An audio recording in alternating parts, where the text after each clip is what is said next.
Welcome to this Accessible Archives webinar. I'm Jenny John and I'll be presenting today. I'm currently a Reference and Circulation Assistant at York University Libraries in Toronto. Previously, I've provided virtual reference services in academic and in business contexts. I have an MLIS degree from the University of Western Ontario. I became acquainted with Accessible Archives' extensive collections at the 2013 ALA Annual Conference in Chicago after winning the Bob Asselon Memorial Conference Grant, which allowed me to attend my first ALA conference. Accessible Archives' goal is to make historical information available in easy-to-use, full-text databases, where previously it had been locked up in hard-to-use, microformat, fragile hard copies, or as images only. The company has selected primary source material that not only reflects a broad view of its own times, but also provides insight into the issues of the present day. Then the sources are assembled into databases with strict attention to detail. Accessible Archives prides itself on the quality of our offerings. The fully searchable XML text that lives behind the images is created through double key entry rather than by utilizing dirty OCR, which is optical character recognition. This produces a greater than 99% accuracy and a quality level that provides more accurate search results and presents the user with a clean copy. The full-text search engine retrieves specific information and digital images with pinpoint accuracy.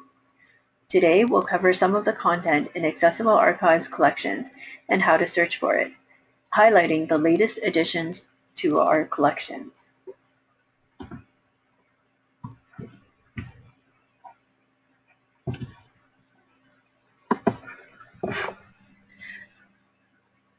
I will briefly highlight today's agenda. I'll begin with an overview of Accessible Archives, followed by a review of primary source subject areas. I will discuss the database's search capabilities and provide some examples of content found in a search. I will then discuss recent enhancements to Accessible Archives and to our content search capabilities, and provide some examples of searches that take advantage of the search tools that are available through our search interface. I will conclude the webinar with information about our service offerings. John Nagy founded Accessible Archives in 1990. This is a momentous time for the archives, as 2015 marks 25 years of making historical information easily accessible to our clients. It began as a hobby based on his interest in American history and eventually blossomed into a self-sustaining business.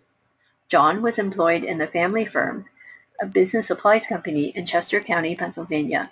But he spent his free time learning everything he could about local history and soon became known as his town's unofficial historian. One source of local historical information was copies of the Pennsylvania Gazette. John knew that the material would be easier to use if it was in a computer, so he began to key information into a database himself. This project led him to develop personal relationships with local history scholars, especially those at the University of Delaware. These relationships led to the birth of his second database, the Civil War newspapers. The company grew as he began to distribute his product on CD-ROM to other universities, and Accessible Archives was born. Today, the company is run by John's son, Tom Nagy, who continues his father's vision. There are several things that make that vision distinct and contrast with many other information aggregators. It grew out of a real passion for the content. The creators of this content have a love for history and what it teaches about our own time. They have a mission to make it accessible to a wide audience. The content is developed in cooperation with individuals who have collected archives and historical material that they also want to make available to the widest possible audience. Accessible Archives content is distinctive, carefully selected, you could even say curated, and produced in cooperation with libraries and archives who are motivated to make information available. I think that you'll find this commitment to content shines through every aspect of the databases that we produce. Accessible Archives has retained Unlimited Priorities as its exclusive sales and marketing agent. Unlimited Priorities provide support services to organizations operating within the information arena, including publishers, scholarly societies, libraries, trade associations, museums, and historical societies. Their Archival Initiatives division offers advice to libraries, historical societies, and industry associations in selecting, distributing, and monetizing their valuable archival content. Iris Haney is the president of Unlimited Priorities, another company with a commitment to the library and information community.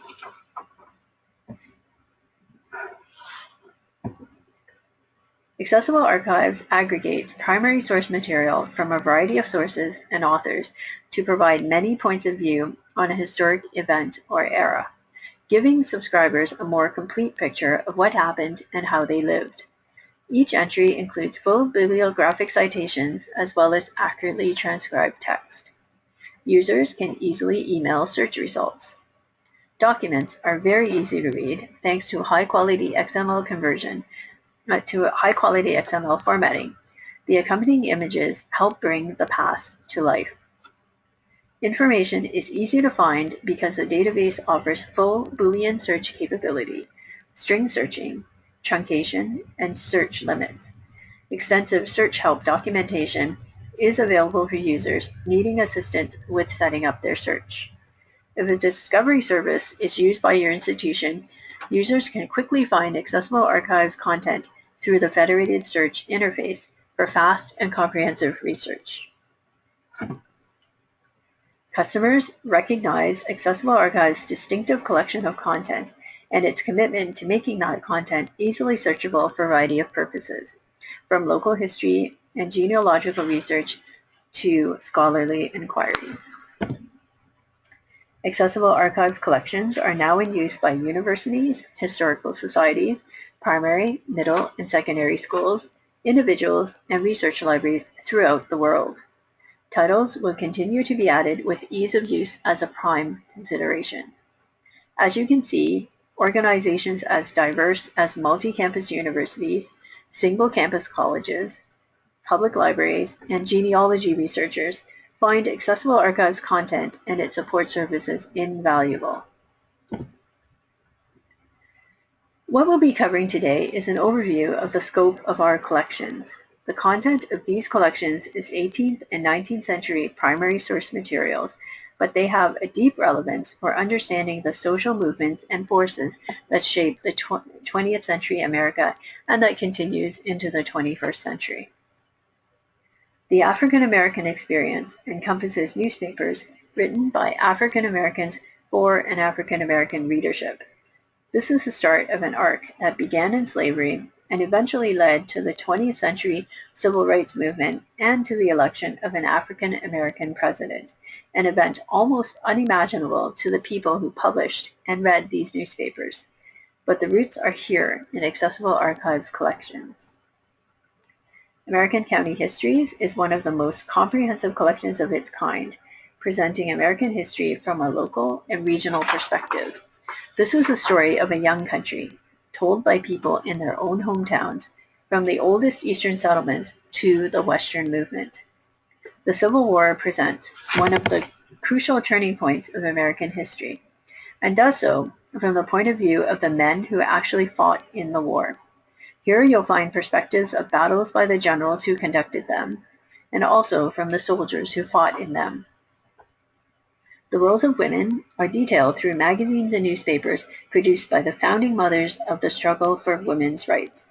The emergence of women from the home into the political and business spheres is one of the key developments of our day. This is where that movement began.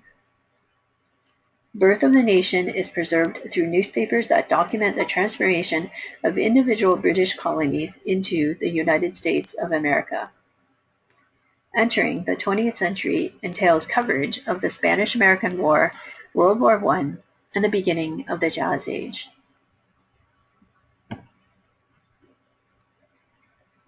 The African American experience is captured in a set of 9 African American newspapers from the 19th century. These newspapers reflect the depth of the African American experience in the 1800s. They include first-hand reports of events, many biographies, vital statistics, essays, and editorials, as well as poetry and prose. These newspapers provide a perspective that is different from the mainstream press because they were written by African Americans for African Americans. Rounding out the collection, The Liberator was a weekly newspaper published by William Lloyd Garrison. It was the most influential newspaper in the antebellum anti-slavery crusade. I will highlight some of the newspaper titles included in the African American Experience collection. The Christian Recorder, the first newspaper in this collection, was a result of John Nagy's friendship with the Reverend J.P. Campbell of Bethel Church in Philadelphia. Reverend Campbell was also a bishop in the AME Church. He was the one who preserved a full run of the newspaper at his church. The Christian Recorder is now uniquely available through Accessible Archives. This is just one example of Accessible Archives' relationship-based approach to growing content that make our databases distinctive. The National Era was edited by John Greenleaf Whittier and had a high literary content. This paper serialized Uncle Tom's Cabin. The Provincial Freeman was published in Ontario by fugitive slaves who had fled the U.S. for Canada. The Colored American's goal was to educate its subscribers.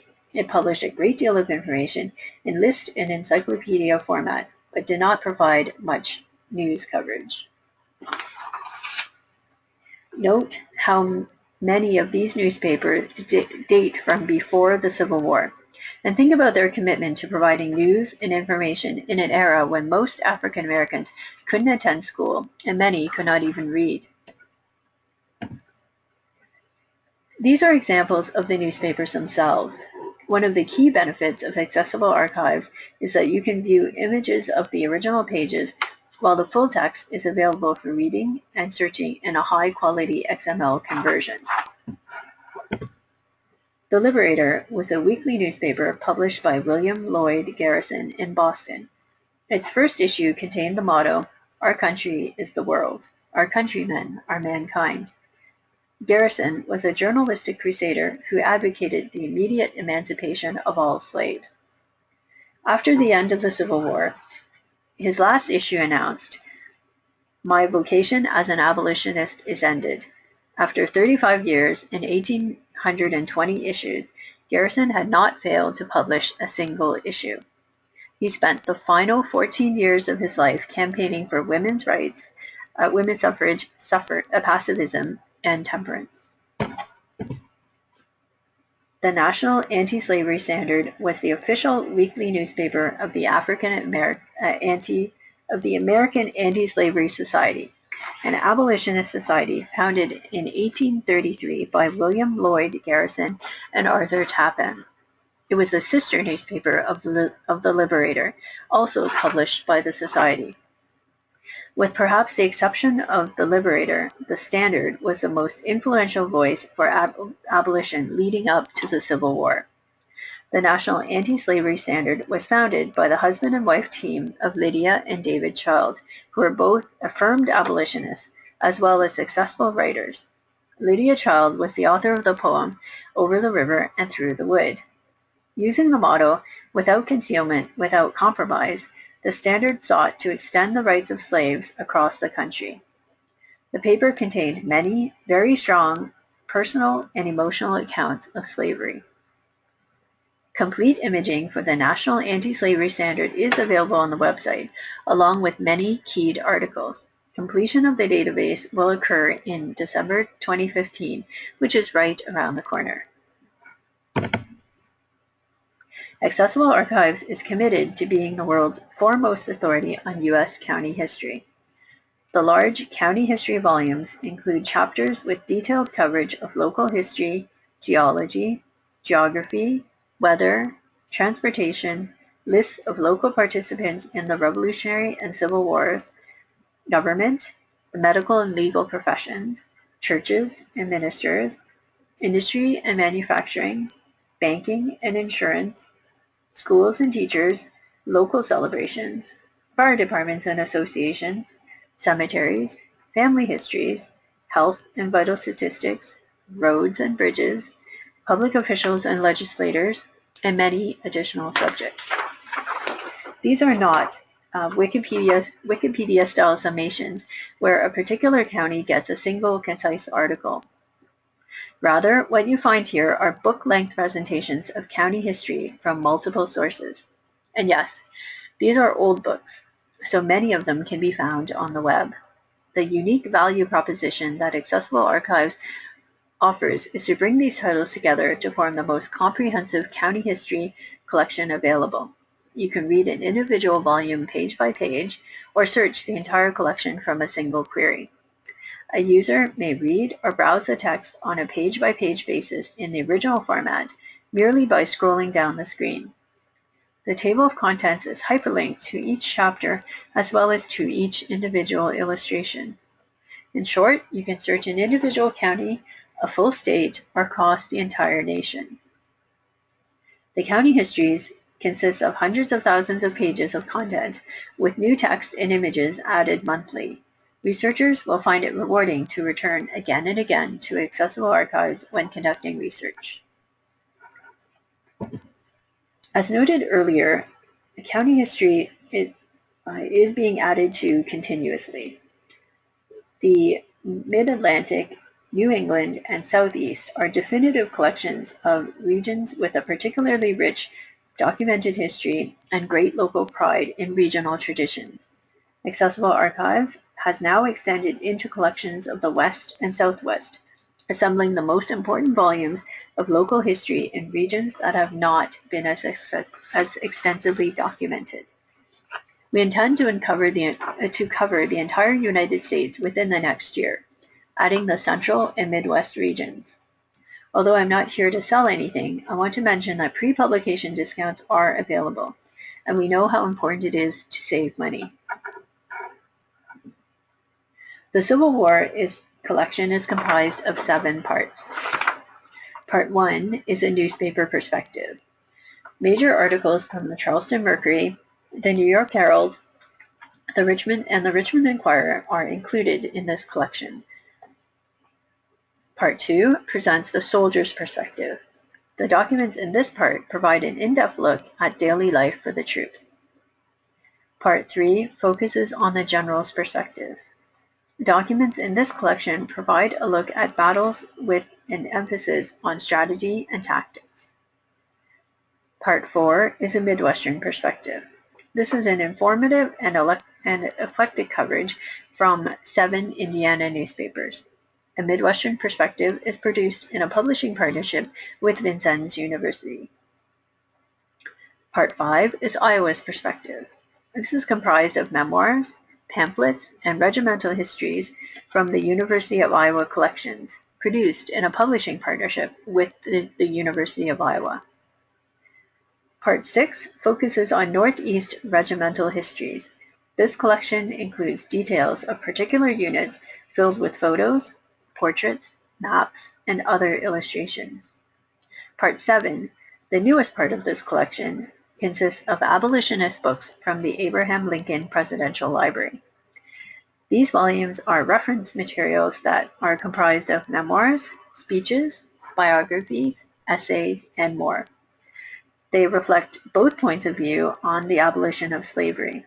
Part 7 is produced in a publishing partnership with the Abraham Lincoln Presidential Library.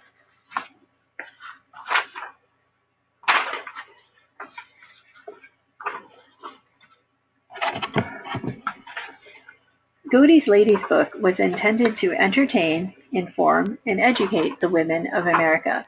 It's well known for its extensive fashion descriptions and plates, but the early issues included biographical sketches, articles about crafts, science, health, recipes, and home remedies. Each issue also contained 2 pages of sheet music, written to play on the piano at home, so it's an interesting choice for studying popular music of the era. Gradually, the periodical matured into an important literary magazine. You'll find book reviews and works by Harriet Beecher Stowe, Edgar Allan Poe, Nathaniel Hawthorne, Henry Wadsworth Longfellow, and many other 19th century authors. And of course, Godey's Lady's Book was a vast reservoir of handsome illustrations, which included hand-colored fashion plates, all of them available from accessible archives.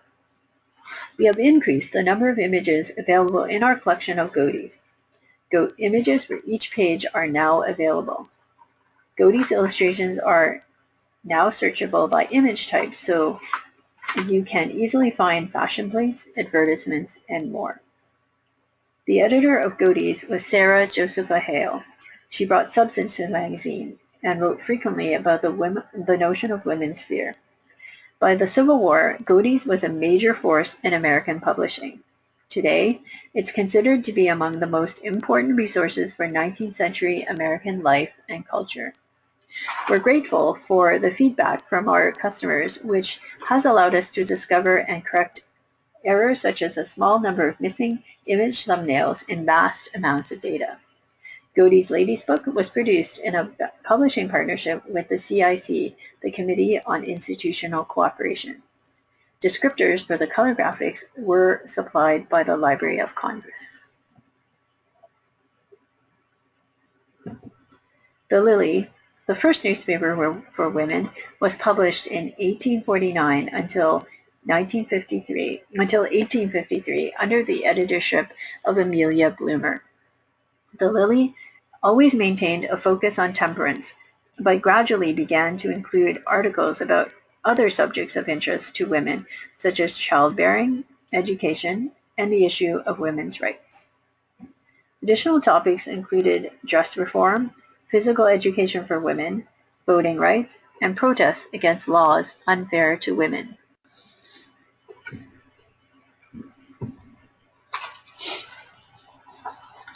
The National Citizen and Ballot Box was a monthly journal deeply involved in the roots of the American feminist movement. It was owned and edited by Matilda Jocelyn Gage, an American women's rights advocate who helped to lead and publicize the suffrage movement in the United States.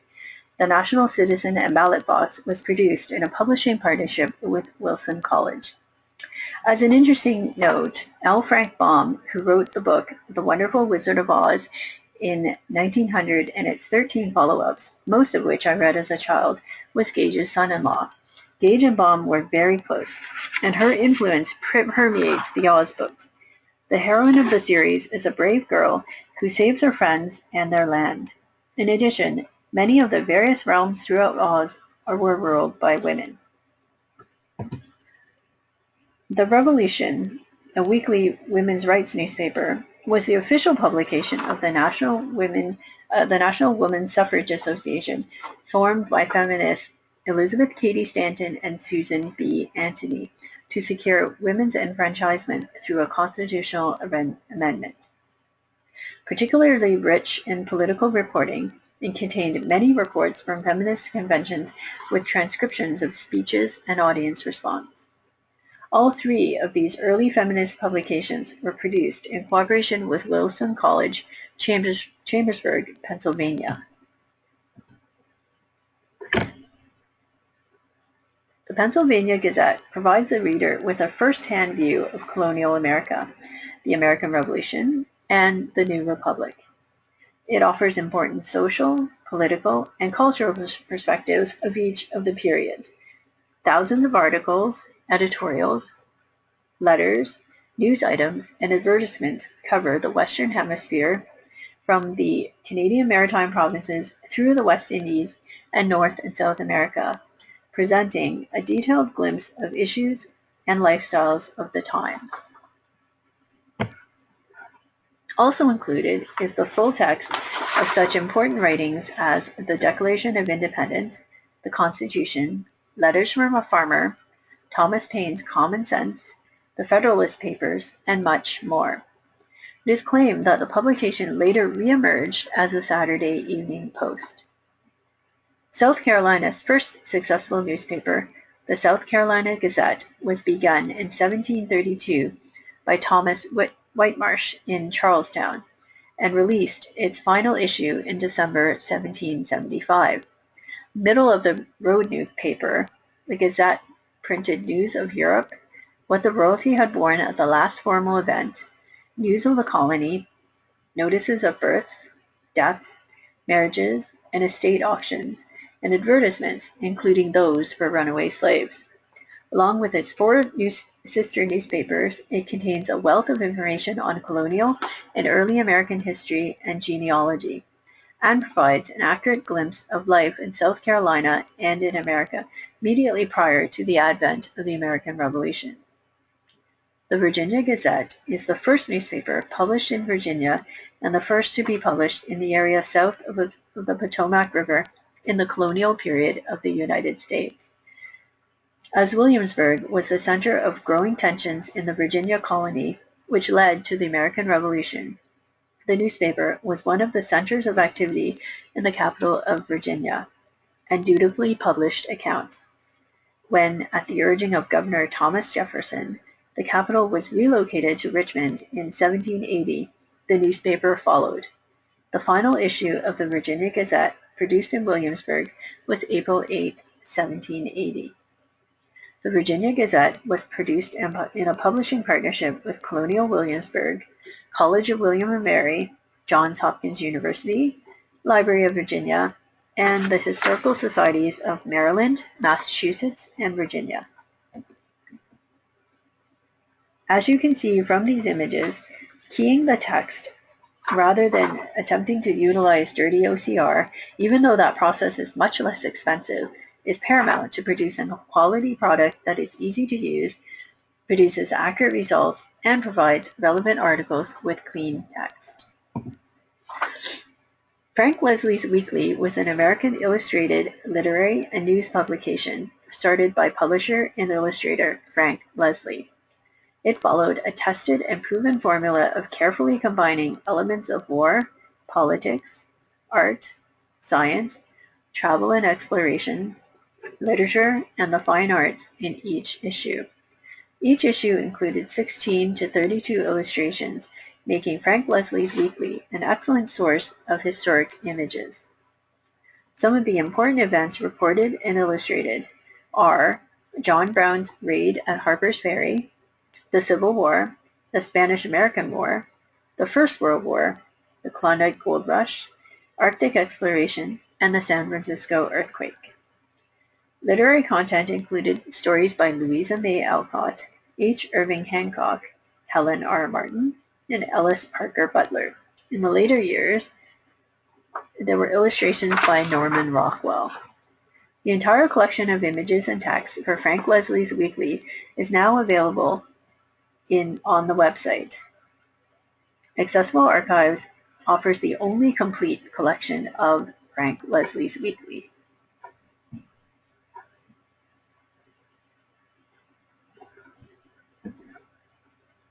Accessible Archives offers a simple and powerful Google-style search that users will be instantly familiar with.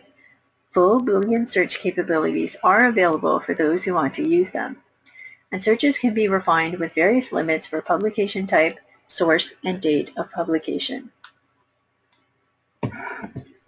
These are the results of a search from a periodical source, in this case, Frank Leslie's Weekly. The result set appears as a list of individual articles that match the query. You can click to view the entire article or keywords in context.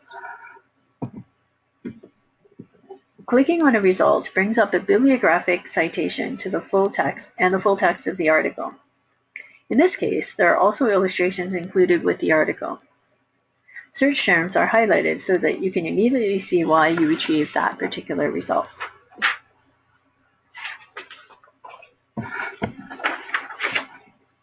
As previously mentioned, Godey's illustrations are available as full-color, high-resolution images, of which this is one example. Accessible Archives is unique in offering these. They have tremendous utility, not only for historians of fashion, but also theater companies and anyone who needs the illustrations of 19th century life and costume.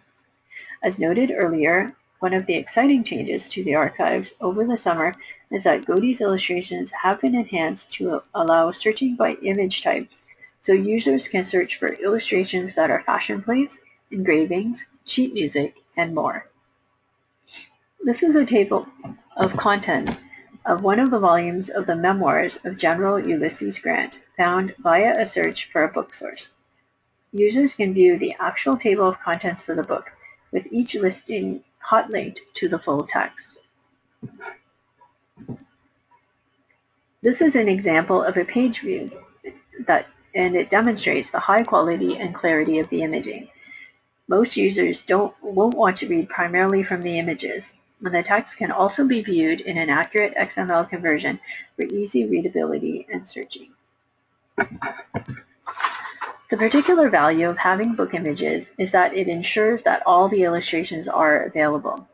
These illustrations include portraits, maps, tables, etc. Note the clarity and detail available in this image of General Grant. We're constantly improving the accessible archives. You will notice that there are square pictorial icons for each collection scattered throughout the presentation. These are being used in our search page results to help users more easily distinguish the content that they are using. We're also including mouse-over descriptive text to provide context for each collection. We have streamlined access to subscribed content by including a direct link to the search page from our website's top menu. Users are never farther than a click away from finding the content that they need. We've also included browse and search buttons on each collection page, which allow users to browse or search the items in the collection with one click. A new area on our website has been created for library administrators.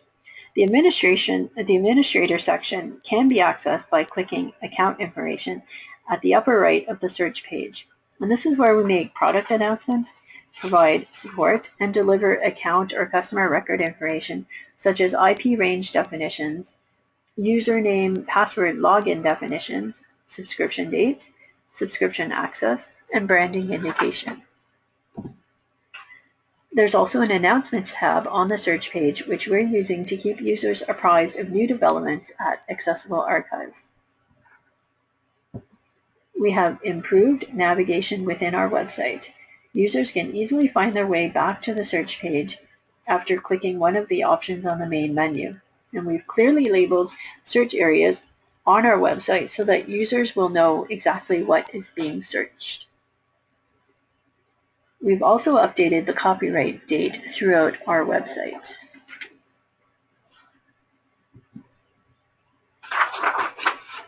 You'll notice that the look of our search interface has changed. We've updated the search page to incorporate feedback and suggestions from our advisory board of customers and power users. It now has a simple, clean, more modern look with better functionality. Our website is now viewable on various screen sizes and resolutions so that users can now easily access Accessible Archives material on desktop computers and on various devices. Updated labeling on the search results pages makes navigating between the results clearer. We've also corrected a small number of miscapitalizations identified during quality control. We have also improved our behind-the-scenes technology by adding new hardware and software so that the search response time is now faster than ever before. And users will find that our new, clearer search results messages more helpful when considering how to refine searches. Nobody wants a flood of search results. However, when large result sets are generated, it is good to know what is happening. To this end, we have ensured that our on-screen messages are as helpful as possible.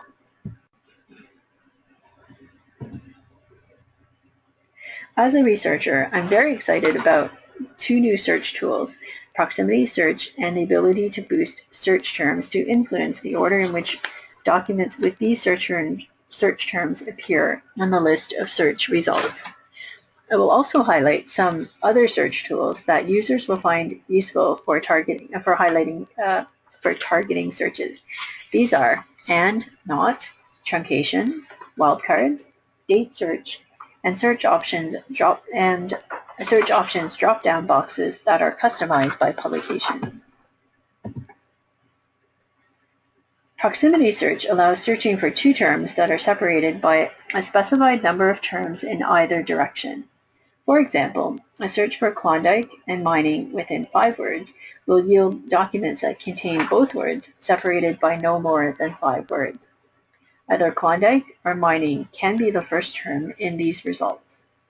To use a proximity search, include the two terms in quotes and use a tilde directly after the quotes followed by the number of words of interest. Do not include spaces.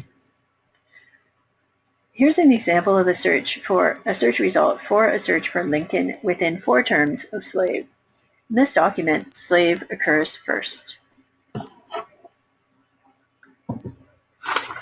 The importance of a search term when searching for 2 or more search terms can now be weighted.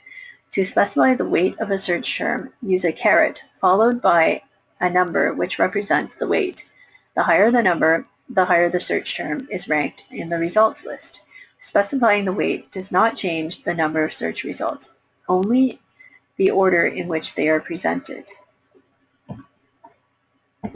Accessible Archives, like most search engines, assumes an AND search if no Boolean operators are specified. In other words, search results should contain all the terms entered in a search query if they're not connected by search operators. Not is the opposite of AND. Specifying a search term behind not means that the search result cannot contain that term. Not is incredibly useful for removing results that are less relevant. Some users, like me, prefer to type less when entering search queries. Abbreviations can come in handy when constructing a query. Accessible Archives allows using plus as an abbreviation for and minus for not. Truncation or stemming and wildcards are also useful for targeting searches. Including an asterisk at the end of a search term will include results that contain terms that begin with that term. Wildcard characters can be used to specify searching for terms that can have any character represented by that wildcard. I will now present some examples of searches that combine some of these tools.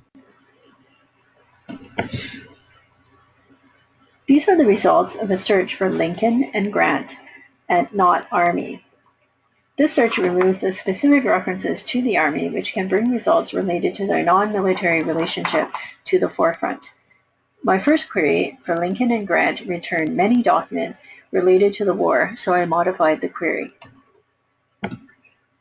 As you can see, boosting Grant by weight of 10 increases the order of the results. Changes the order of the results, bringing documents mentioning Grant higher in the results list. A search for Alamo and states that begin with A results in documents from county histories of state abbreviations that begin with A, such as Alabama and Arizona. Using dates is an important way to limit a search, especially when looking for key documents within hundreds of thousands of pages of material. Accessible Archives provides partial and specific date searches. Publication date allows you to search for any part of a date, day, month, or year. Thus, you can use the pub date field when only part of a publication date is known, or if you wish to search a date range such as a year, a month, or a specific day in any month of a year. The pub date field can also be used to specify a complete date as shown in the third example. I wanted to see how the terms freemen or freemen are used in each decade of the 1800s, so I set up this search. The ISO date field is used to specify an exact date. Some examples are included on this page.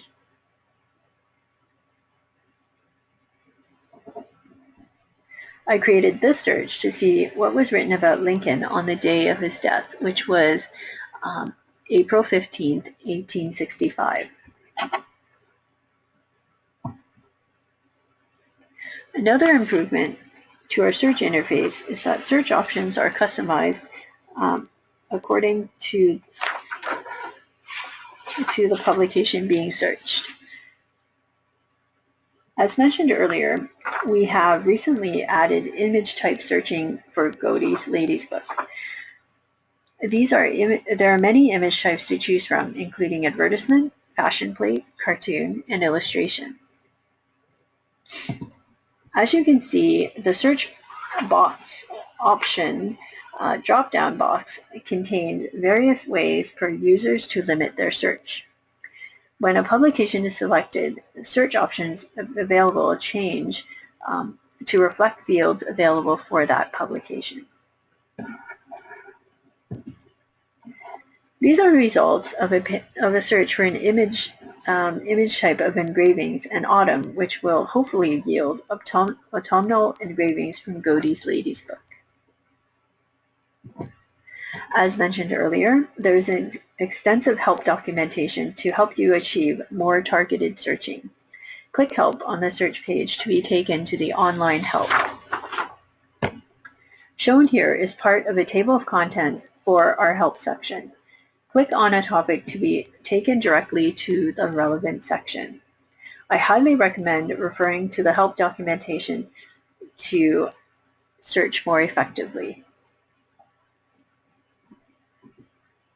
Services and support provided by Accessible Archives include free webinar demonstrations and training.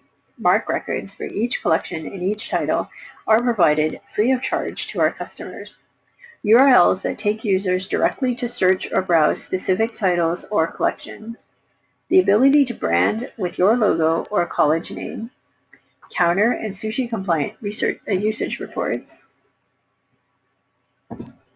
Content is discoverable through a variety of Discovery Services partners, and these are EBSCO Discovery Service, Ex Libris SFX and Primo, OCLC WorldCat Discovery Service and Knowledge Base, ShipIndex LLC, Summon from ProQuest.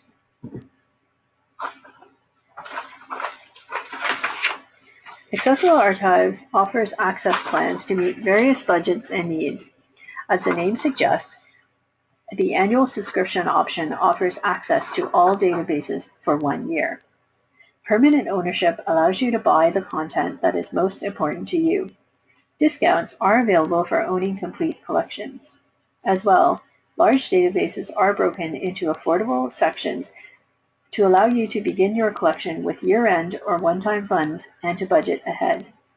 Accessible Archives also offers a lease-to-own option. Last but not least, publishing partnerships are available for libraries and archives that own primary sources to be published. As noted earlier, Unlimited Priorities is the exclusive sales and marketing agent for Accessible Archives.